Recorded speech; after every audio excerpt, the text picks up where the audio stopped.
Gustav has lunch.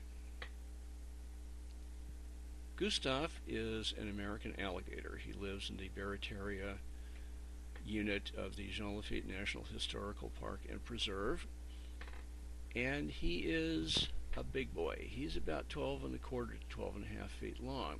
Now, we call him Gustav because he was blown into the preserve by Hurricane Gustav in 2008, so he's lived with us for about 3.5 years now. I'm observing him this morning because earlier today Gustav killed another alligator. We're assuming that he's going to eat it because alligators are cannibals. They all are. But so far, I don't see any signs of his prey, so I'm waiting to see what's going to happen. Well, this is what's happened. This is the next morning. Gustav has the dead alligator, whom I'm going to call from now on Dead Fred, in his mouth. Alligators have no incisors, so they can't bite pieces off things. They have no molars or bicuspids, so they can't chew. And as a result, Gustav is having a little trouble swallowing Dead Fred whole, as witness the leg sticking out of his mouth. This is about a day and a half later.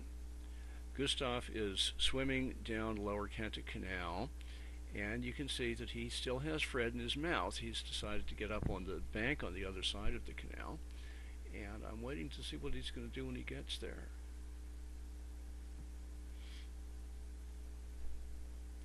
Well, here he is. This is the next day.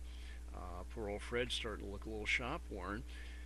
Gustav has been beating Fred on things, trying to break enough of his bones and just in general soften him up enough so that he'll be soft and limber enough to go down the throat. So far, he doesn't seem to be having too much success. Alligator bones are, pretty tough, and Gustav doesn't have a great deal of leverage. He's been beating Fred on tree trunks and that type of thing, but he doesn't seem to be quite there yet.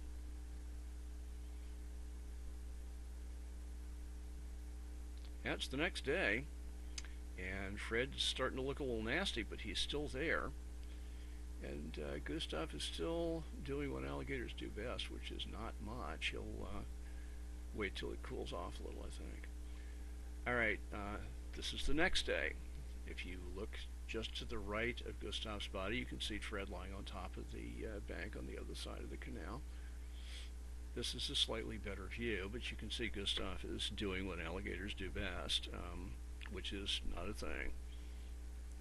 Now, this is a day after that, and there is no sign of Fred, so either Gustav has swallowed him or he has stashed the body underwater somewhere. Same afternoon, a great egret has decided to land out in the canal. He's actually further away from Gustav than he looks in this picture. But he doesn't seem to be particularly worried about the alligator, and Gustav doesn't seem to be paying a great deal of attention to him. The heron is out there looking for small frogs in the weeds, and he seems to have been fairly successful.